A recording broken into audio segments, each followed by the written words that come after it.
Om Jnanatimigandhasya Jnananjana Shalakaya Chakshuranmilitam Yena Tasmai Shri Gurave Namaha. Reading from Bhagavad-gita as it is. Chapter 18, text number 65. Translation and commentary by His Divine Grace Srila A.C. Bhaktivedanta Swami Prabhupada, founder Acharya of ISKCON. Manmana bhavamad bhakto madhyaji mam namaskuru mame vaishyasi satyam te pratijane priyosi me. Always think of me, become my devotee, worship me and offer your homage unto me. Thus you will come to me without fail. I promise you this because you are my very dear friend. Bhagavad-gita is the essence of all knowledge, and this verse is the essence of Bhagavad-gita. Sarva guhyatamam bhuya shruno me paramang vacha. Just before this, Krishna is telling Arjuna that now I'm going to tell you what is the most confidential of knowledge. Paramam vacha, shruno me paramam vacha. Now you should hear what is my topmost instruction, because before this, Krishna instructed so many things about karma, jnana, yoga, elevation to heavenly planets, falling down again from heavenly planets, 3 modes of material nature, what is material energy, what is spiritual energy. So many things Krishna described. Now he's giving the essence of all knowledge, which is that one should become a pure devotee of Krishna and always think of him. As Prabhupada writes in the purport, life should be molded in such a way that one cannot but think of Krishna 24 hours. So, for a pure devotee, this is a natural thing. Santa sadaiva hridiyeshu vilokayanti premanjana churita bhakti vilochanena santa sadaiva hridiyeshu vilokayanti. Who is a pure devotee, who's got the premanjan, who's got the ointment of pure love of Krishna smeared on his eyes, then he always sees Krishna 24 hours a day. Actually, I was just reading a lecture Prabhupada was saying recently. He said actually to see Krishna is it's not such a difficult thing. It's not such a big thing. You can see, anyone can see Krishna. You just see everything. Krishna is described in Bhagavad-gita. Rasoham apsu kaunteya prabhashmi shasi suryayo. If you see the light of the sun and the moon, that is Krishna. The taste of the water, that is Krishna. So one who is trained in knowledge, Pashyanti Jnana Chakshusha. One who is trained in knowledge, he can see Krishna everywhere. He sees everything is Krishna's energy. Everything is going on by the will of Krishna. So Prabhupada said to see Krishna is not such a big thing. People are saying, oh, I want to see Krishna. Or sometimes they say, in my dream I had a darshan of Krishna. Or so many things they'll tell you. But the real thing Prabhupada was saying is to act in such a way that Krishna will be wanting to see you by your service. Atashri Krishna namadi na bhavad grahyam indriyai sevan mukhehi jivado swayameva spuratiyada. To understand Krishna is not such an easy thing. Sometimes in India we meet people, they say, oh, I saw Krishna in a dream, or I had a vision. I saw Krishna dancing Ras Leela. So many things. But even if you saw, that in itself is not such a great thing. Of course, we don't know all these people that are telling, I saw Krishna, this, that. Maybe some imagination of theirs. But even if you see, seeing is not the thing. It's not the main thing. The main thing is to serve Krishna. Chaitanya Mahaprabhu says, Adarshanan mama hatam karotu va. Even if I don't see you, I'm not demanding that I see you. Someone may think, well, I'm chanting Hare Krishna now for the last 6 months, and I didn't see any vision of Krishna. I didn't see Krishna dancing. So what is the use of this chanting Hare Krishna? Better I just go back to smoking cigarettes. Don't waste my time with this chanting Hare Krishna. But this is not the point. That this attitude, I want to see Krishna. The attitude should be, we will work in such a way that Krishna will be very pleased to see us. That my devotee, he is serving so nicely. Just like how Krishna will come to see us. You may think, well, Krishna is very busy. He has so many things. Actually, Krishna is not busy. Krishna is dancing with Radharani. But that's also some kind of busy. But that's pleasure. Lila. Rasa Vilasi. Nikunja Rasa Vilasi. That one name of Krishna is given. He's enjoying pastimes in the groves of Vrindavan. But he's also not irresponsible. He's not simply a playboy. He also, by his expansion as Lord Vishnu, he's overseeing the whole universe. So he's seeing everything. He knows what's in our heart. So, Lord Vishnu is the expansion of Krishna. So, he sees what we are doing, but even if we're thinking, well, Krishna may not see me, but Krishna also has his representatives. Just like in any big institution, any big company, if some office worker is working very nicely, steadily, over many years, that will come to the attention of the big boss in due course of time, because people will notice he's a very sincere worker and he'll be recommended. Sometimes we see someone, he's just an ordinary worker, but he goes way high up in the company because of his good service attitude. So of course in Krishna Consciousness our idea is not corporate ladder climbing. Not that I will show myself to be a big devotee. If someone's thinking like that, then he's already got the wrong idea. And he may make a big show and be a big devotee and make sure everyone sees him. But the real thing is not how everyone will see me. Everyone will praise me, oh, he's such a great devotee. But rather, how Krishna will see our heart, how pure it is. Pure means free from all these desires that people will praise me. La puja pratishta jata upashakaga. Chaitanya Mahaprabhu recommends those devotees who want to be pure devotees. They should be very careful, because at the time of cultivating Krishna consciousness, there may be so many, he calls them upashakas, means weeds, which pollute our hearts. And even we're thinking, I'm becoming a very nice devotee, but these wrong ideas are coming in our hearts. Nishidacha, kutinati, jiver hingshan, lab puja pratishtha jata upashakaga. He says there are many, many different kinds of contaminations which spoil our devotional service. And he gives some example. Nishidacha. If someone thinks I will be a devotee of Krishna and at the same time I will go on smoking cigarettes and drinking tea and coffee, that is nishidacha, forbidden. Even watching TV, of course if we have our Krishna conscious TV, but normally what they're showing, this is Bhakti Pratikul, it's an obstruction. Sometimes I visit our householder devotees' houses and I see they're sitting there with a bead bag, chanting their rounds in the evening, watching TV. So it's not a very good way to chant Hare Krishna. That is nishidacha.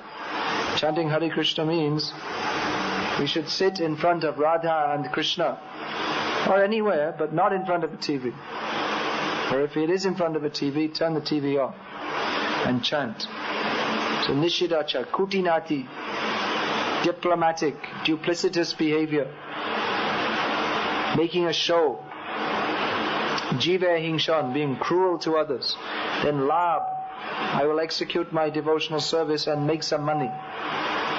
That you'll see, not ordinary devotees, but maybe just like pandas in holy places. Maybe if you visited Vrindavan, especially Radha Kund, you'll find you may want to go there and sit peacefully and chant Hare Krishna, but you can't, because you'll be harassed. Give some money, give some money, give some money. So this is not proper cultivation of Krishna consciousness. Then puja, pratishtha, these are very dangerous. Someone who's advancing in Krishna consciousness, then other people may praise him, that he's a very nice devotee. Then you may think, oh, so when someone praises us, we feel, oh, that's very nice. Just like if someone chastises us, we feel our false ego, our ahankar. Oh, why is he saying something to me? Look at him, and he's got so many faults. Nothing wrong with me. And if someone praises us, we think, oh, this man is intelligent. He has understood what is my actual position. I was waiting for somebody to notice. So, Bhaktisiddhanta Saraswati Thakur, he has said that he who praises me, he is my enemy.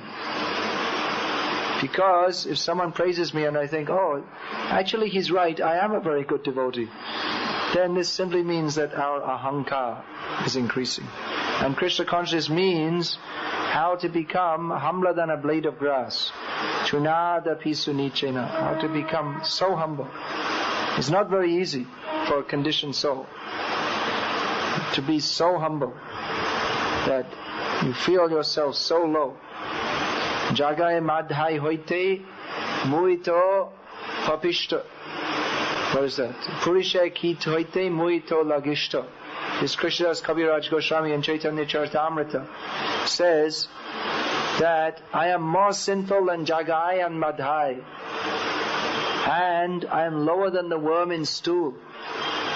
So Prabhupada several times he commented on this verse, and he said that this Krishnadas Kaviraj Goswami, he's not just saying that. Anyone can say. Just like someone sometimes among our devotees, someone comes and says, oh, you're a very great devotee. And he says, no, you're a very great devotee. I'm a very fallen devotee. And this way they talk with each other, but actually not feeling it very deeply. It's a kind of Vaishnava etiquette. That someone will say, no, actually you're great, I'm not very great. So that's kind of etiquette in dealings. But actually, do we feel that very deeply? Krishnadas Kaviraj Goswami, greatest devotee, he has written Chaitanya Charitamrita. An ordinary devotee cannot do this. Anyone can sit down and write something. But to write the pastimes of Lord Chaitanya Mahaprabhu, one has to be empowered. Very great topmost devotee, our Acharya. He is thinking, I am lower than the worm in stool. I am more sinful than Jagai and Madhai. He's actually thinking like that. And who is a neophyte devotee? Whose heart is full of lust and greed and anger and envy and so many bad things. But still he's thinking, I am such a great devotee. So how can we think of Krishna? Krishna is saying here, always think of me. Always think of me. So that means one has to become pure. Otherwise we can't think of Krishna. We may think there are so many subject matters for thinking. Just like in the beginning of Bhagavatam, Shukdev, when he first starts to speak, he says that there are so many different subject matters for discussion in human society. So many things we can talk about. So similarly, so many things we can think about. But Krishna says, Manmana, think of me. Maya will offer us million things to think about. And then something more too. But Krishna says, think of me. Think of me. This is called Ekanishta Bhakti, Ekanta Bhakti, Ekagra Chitta Bhakti. It's all just thinking of Krishna. So how can we do that? Prabhupada gives a nice hint elsewhere in the Gita. He says that in the beginning, a devotee, he takes pleasure in performing devotional service. And that devotional service, that is none different from Krishna. Then later on, as he performs his devotional service, by his advancement, gradually he thinks more and more directly of Krishna. This is the process. Nam, Rup, Gun, Lila. This is a development. In the beginning, one chants Hare Krishna. And by concentrating on the sound of that chanting, that is meditation, then by going on and on chanting, then the form of Krishna becomes impressed in his mind. especially those engaged in deity worship. All devotees are supposed to engage in deity worship. That's also very important. Chanting Hare Krishna is most important. Deity worship is also important, so the impression of Krishna will be in our minds. We should become very attached to the form of Krishna. Different devotees, they become attached to different forms of Krishna. Here, Prabhupada is recommending we should think of Shyam Sundar, Muralidhar, this two-armed form of Krishna. We see Prabhupada established in his temples mostly Radha Krishna. So we should worship in our homes or go regularly to the temple and just see the beautiful form of Krishna, how beautifully he is dressed, how nicely he is standing, very happily giving darshan to his devotees, and become attached to these forms of the Lord by regularly seeing Radha Rasbihari. Then we become, some attachment will be there. That is natural. Just Rupa Goswami gives the example, just like young boys and young girls, naturally they become attracted to each other. It's a natural thing. When people are in Maya, which mostly everybody is, then in youth especially, they become attracted. So Rupa Goswami is praying that just as young boys and young girls are naturally attracted to each other, that may my attraction be towards you, Krishna. So actually that is natural. This attraction in this material world, what is the attraction? The attraction to Maya, the main attraction is man to woman, woman to man. That is the attraction of Maya. And in family life, of course, one becomes attracted to his Atma Sainya that Shukadev Goswami describes. One accepts this family, friends, Kutumba Bharanenava. We take the responsibility for maintaining the family, and we think my family members, they will protect me. So that is the illusion, because we've had so many families, so many lifetimes, so many families. But our real attraction should be towards Krishna. That is natural. Actually, it's not natural to be attracted to anyone on the material platform. We're attracted to friends, family. Sutta Mita Ramani Samaje, Prabhupada used to quote from Vidyapati. Sutta means Sutta, sons and daughters. Mita, this is Maithili Bhasha, means Mitra, friends. Samaje, Prabhupada, he summarizes friendship, society and love. So that is, in the material world we have this attraction, but our real attraction is meant to be for Krishna. So Kunti Devi, she gives the example. Sneha Pasham Emang Chindhi Yadasu Vrishnishu. Sneha Pasham Emang Chindhi Dura Pandashu Vrishnishu. She says, I've got very strong attachment.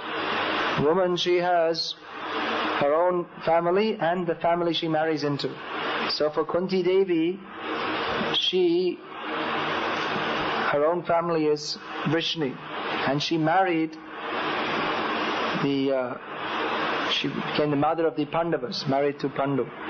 So that Kuru dynasty and Vrishni dynasty. So both sides she was attached. But she was saying Sneha Pasham, the ropes of attachment. Sneha Pasham. Sneha Pasham Imam Chindi, please cut it. She's praying to Krishna. Please cut that. Drida, that very strong attachment. Naturally in family life we become very strongly attached. But she's praying, may that be cut. Why? Because her prayer is that she will only be attached to Krishna. That she is wanting. She's praying that may Krishna I be strongly attached to you. That is her prayer. She gives a very nice example. Just as the Ganga flows towards the sea relentlessly, right from the beginning, Gomukh, and coming down through the Himalayas, coming down through Haridwar and through all of UP plain and Bihar and Bengal and out to Ganga Sagar. the whole course. It may appear to be going this way and that way, but its course, it's headed for the sea. That's why sometimes the rivers, they're called the wives of the sea, because they're going always towards the sea. Their attention is always one direction. So they're sometimes called the wives of the sea, the river. So Kunti Devi is praying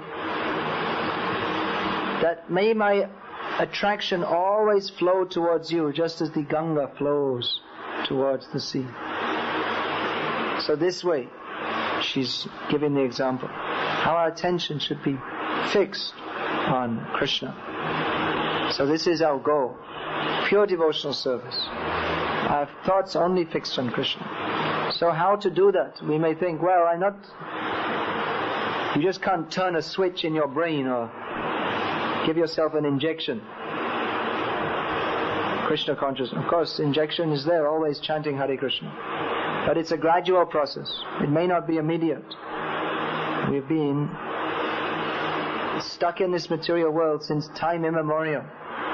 So our attention has been away from Krishna. Now we have to awaken our natural Krishna consciousness.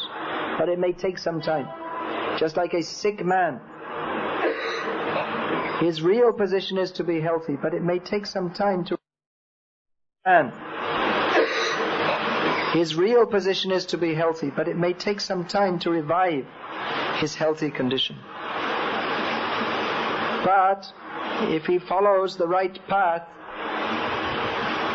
if he takes the doctor's advice and takes the right medicine, and God willing, he will become healthy again. So similarly, if we follow the path of Krishna consciousness, we follow all the rules and regulations very nicely, and we act according to the direction of the doctor, which means spiritual master, then, God willing, we shall become healthy. That's also not guaranteed. Ultimately, that's in the hands of Krishna. No one can force their way into the kingdom of God. Now I have chanted Hare Krishna for 20 years. I've done so many things. Krishna must come. He must give me entrance into Golok Vrindavan. No. That is in the hands of Krishna. That we are quoting. Atashri Krishna namadi na bhavet grahyam indriyai sevon mukhe hi jivada swayameva spuratiyata. We cannot force our way to understand Krishna. Maybe in many, many lifetimes we cannot understand. Bhagavan Mahinsno Nachanya ekopi charang vichindam. It's a very important verse from Srimad Bhagavatam, stating that it is not possible to understand Krishna only by His mercy. If we get a little bit of mercy from Krishna, then we can understand Him. Otherwise, by our own materialistic endeavor, avang manasa gochara, by our materialistic discussions, well, I think God is like this. Well, no, I think God is probably like this. Well, in my opinion, God is like that. It doesn't matter what your opinion is. You're nothing. Insignificant. God is not subject to our opinion. I don't believe in God. That means God doesn't exist. And the next day, well, maybe I do believe in God. All right, now God is allowed to exist because I decided that I believe in God. And next day, no, I don't believe in God. That means God doesn't exist anymore. People are thinking like this. No, we are dependent on God, not God is dependent on us. So this humble mood of service, God may be pleased to reveal Himself to us. That has to be cultivated. That Rupa Goswami describes. Anukulyena Krishna Anushilanam Bhakti Rutama. How we can develop this pure devotion to Krishna? By cultivating devotion. Cultivation. Anushilanam means cultivation. Anukulyen. Favorably. Not puffed up. We may be chanting Hare Krishna, Hare Krishna. But if we're thinking, actually I'm a great devotee. It's about time everybody noticed. Why isn't everybody noticing?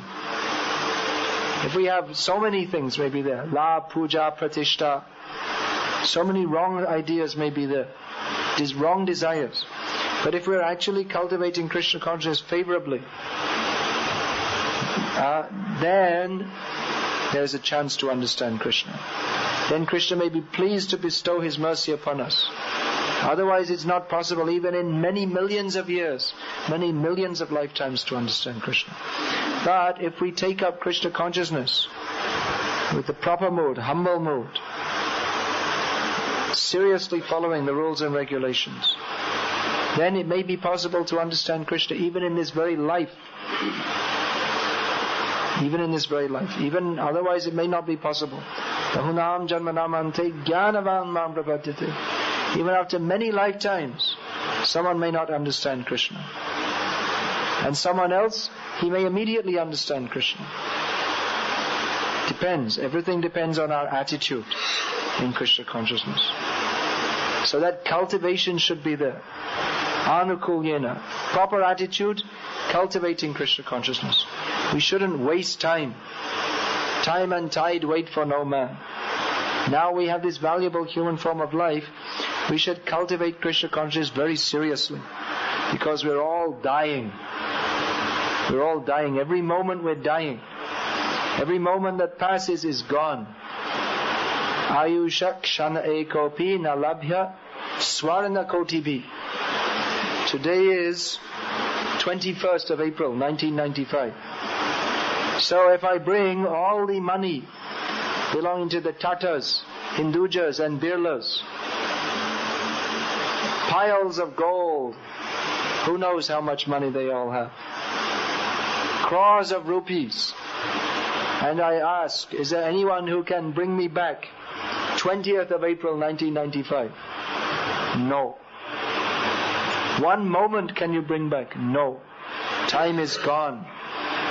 So that moment, if we've used in Krishna's service, that means that time was used properly. And if we haven't used it in Krishna's service, it means it's spoiled forever, gone.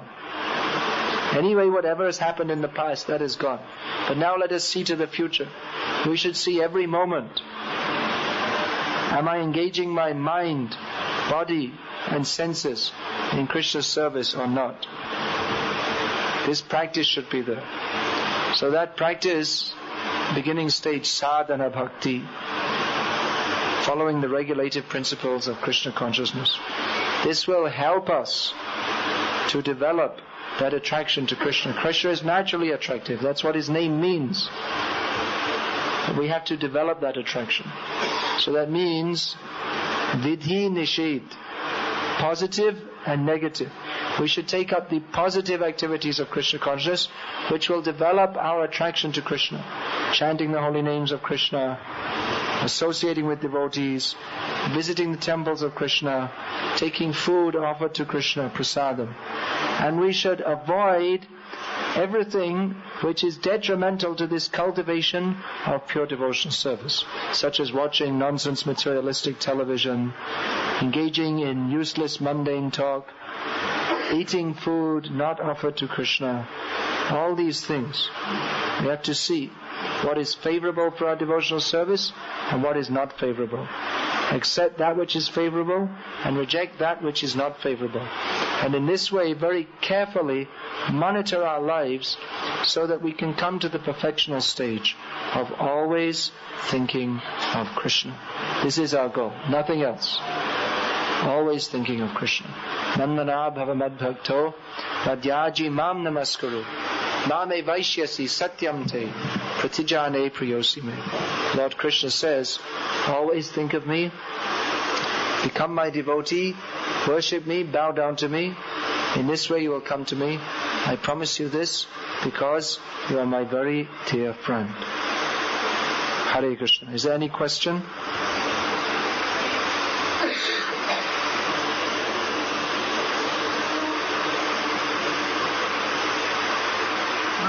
He said that chanting is the most important thing in a devotee's life. Supposing a sincere devotee tries his very best and still is not able to chant properly, is it possible that he can get a benediction from his guru and he chants better? Well, if he's sincere, then he should be able to chant properly. Not chant properly means to make offenses. So if he's sincere, he'll avoid the offenses. This idea, well, I'm chanting offensively, but I won't bother to make any endeavor to improve myself. I'll just get a blessing from my guru. This is, if you don't mind me saying, this is a typical bogus Hindu idea. That I will do nothing, I'll just get a blessing. I'll go to Guruji and get a blessing, and that's all my work finished. I'll go to the temple, put 10 rupees in the box and get a blessing and make 1 lakh of rupee. Good business. Blessing means you get some inspiration, some encouragement to improve yourself. Or if you're sincere to improve yourself, then your endeavors, that blessing means that you will be given power to improve yourself. Not that I'll sit here, just like Arjuna. Krishna didn't tell him, I'm your friend, I'm God, I'll bless you. So you sit on this chariot, you have a nice sleep, and I'll bless you and all the battle will be finished. No, he has to work also. So we have to... Krishna Consciousness doesn't mean we take a blessing and everything's finished. Just like there's some idea, this rascal, Vivekananda told this, that he's a rascal and his so-called guru also a rascal. So this rascal Ramakrishna was supposed to have touched him and he felt an electric shock. He felt an electric shock going into his body. Then he passed out. Then when he came to his consciousness, the so-called Ramakrishna was crying. He said, why are you crying? Because now all my power has gone to you. This is nonsense. The Guru gives knowledge he gives power by speaking. He teaches by speaking. And the disciple listens. And the Guru gives instruction. You do like this, you do like this, you do like this. The disciple doesn't just sit and waits for some blessing. Blessing means you take the instruction and you implement it in your life. Not that you get some electric shock, everything finished. Just like people go for the lottery. Let me win the lottery, then I won't have to work. So let me take the Guru's blessing, then I won't have to do any work. Take the Guru's blessing means you take the Guru's blessing and apply it in your life. You have to apply all the dirty things in our heart. We have to work on cleaning them. Not that simply I'll go and get a blessing and then all right, finished. I don't have to do any more work. Sincere means that we have to sincerely try to become free from impurities. That is the meaning of sincere.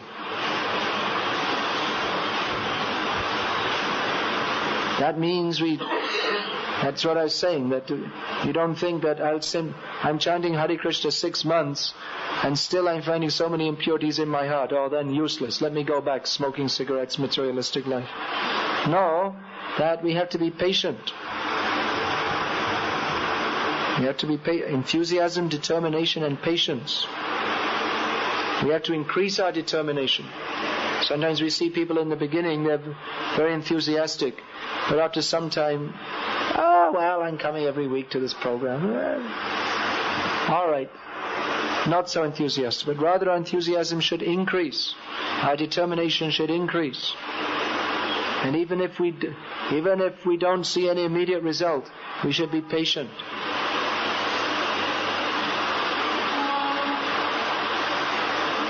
Any other question?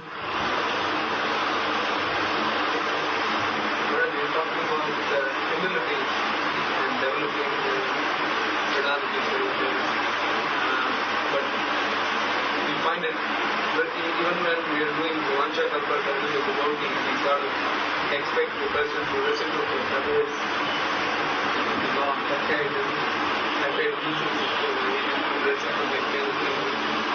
how is it that we can... How to develop humility? That requires, there are different things. One thing is this requires introspection. It requires a little thinking. Actually, it's not at all difficult to develop humility if we just think, what is our actual position? If we just see our actual position, then we must become humble, because we're not great devotees. We just think how insignificant we are, then it should be very easy to become humble. Another, for humility, one should serve great devotees. That will develop his humility.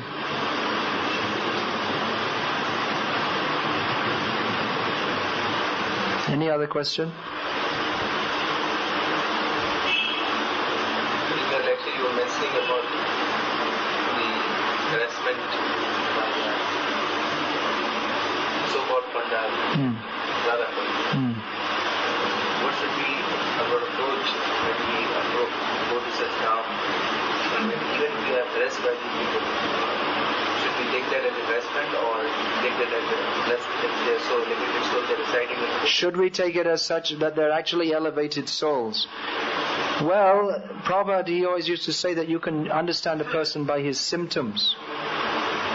A rich man, you understand his symptoms. He doesn't go to work in the second-class compartment crowded up in the train. He doesn't live in the Jopapati. He has symptoms. So an elevated soul also has symptoms. An elevated soul doesn't harass people for money in the name of Dham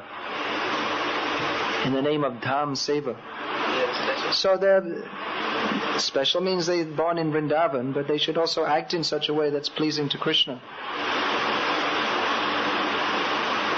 If they're acting as materialistic people, that much respect we may offer them. They're born in Vrindavan. They're taking advantage of foolish people's sentiment. Oh, he's born in Vrindavan, therefore they can harass you and take money and use it for intoxication and who knows what they use the money for. They're misusing people's sentiment. There are so many Muslim rickshaw wallahs in Mayapur who eat cow's meat, and sometimes they attack our devotees if they find them outside at night. Does it mean they're great elevated devotees? Bhaktivinoda Thakur describes that there is Prodha Maya, is a special feature of Yoga Maya, which covers the Dham from people who even they may be living there, but they're not cultivating the proper mode of Krishna consciousness.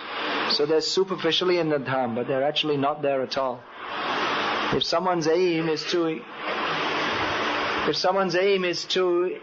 increase his eating, sleeping and mating and defending in the name of living in Vrindavan, then he's not acting in a way pleasing to Krishna. By the grace of the Dham, he may in the next birth get an opportunity. Prabhupada describes. He may get the opportunity to take birth as a cat or a dog or a monkey or a pig in Vrindavan. And then next life go back to Godhead. But that doesn't mean that we shouldn't think that someone who's dedicated his life to Krishna, preaching, spreading Krishna consciousness all over the world, deliberately trying to cultivate the qualities of a Vaishnav, and someone who's just happens to be living in Radha Kund and who's acting in the most abominable manner, we shouldn't think that we shouldn't think this person's actually a great elevated devotee if he's not acting like an elevated devotee. Why should you think that?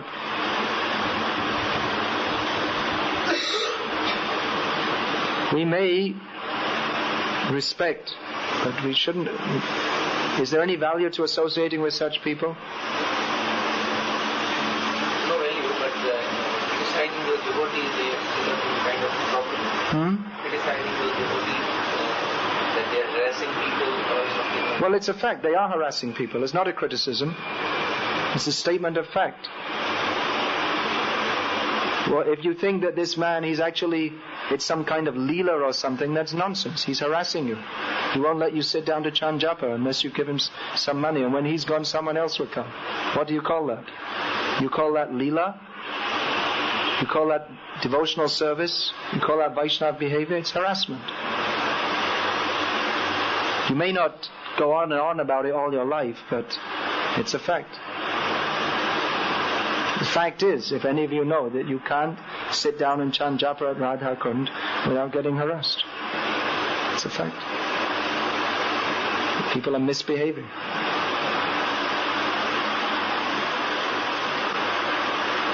So many people misuse their birth. They know people have a sentiment for people born in Vrindavan. They misuse it. Prabhupada quoted Bhaktisiddhanta Saraswati Thakur. He said everyone in Vrindavan is a neophyte devotee. I'm quoting from our Chariot. Why? Because one Christian priest went there and he challenged that, what is this? You're worshipping God who's dancing with other people's wives, he's immoral, and nobody could give any reply. So Bhaktisiddhanta Saraswati Thakur said, therefore, all the people living in Vrindavan, they are neophyte devotees. Then, when Bhaktisiddhanta Saraswati Thakur went to Radha Kund, so many Babajis came to listen to him, because they thought he's a famous preacher of Krishna consciousness. Then they thought he must be speaking something about Gopi Leela or something like this. He spoke on the Upanishads. They all went away. They said, oh, he's not a bhakti, he's a jnani. Why is he speaking about the Upanishads? So Bhaktisiddhanta Saraswati Thakur said, these people, they're not living at Radha Kund. They're living at Narak Kund. Because their consciousness is like Naraki, resident of hell. They don't recognize who is the proper devotee. That's what he said. I'm quoting what he said. So we ourselves, we're not going to make any campaigns or anything, but we should know what's what. We shouldn't sentimentally think that if someone is harassing you to get some money so he can take it for bhang and chewing tobacco, that he's a great elevated Paramahamsa. He's not. Even if he's born in Vrindavan, doesn't mean he's a great elevated Paramahamsa. Naturally they have some sentiment for Krishna,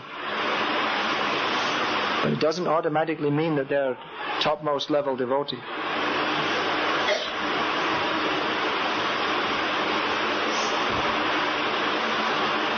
That also, you may know one story.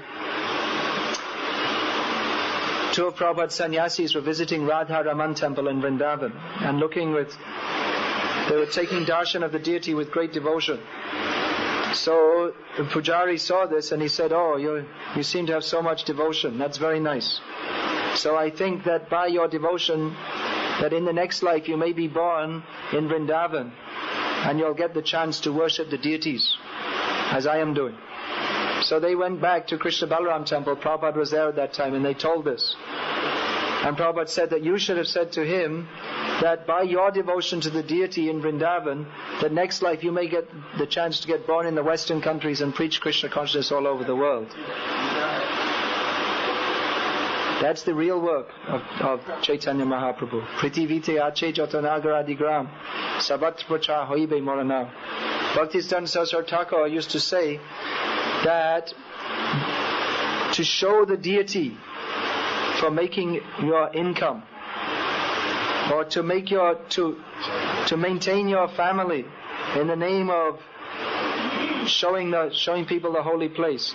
He said this is very offensive. He said it would be better to be a bungi or a sweeper in the street and earn your money honestly. But don't take Krishna, who is supposed to be worshipped with love and devotion, don't exploit people's sentiment, show the deity to take money so you can maintain your family. He said, better you don't do that. You sweep the street and earn some paisa. Any other question?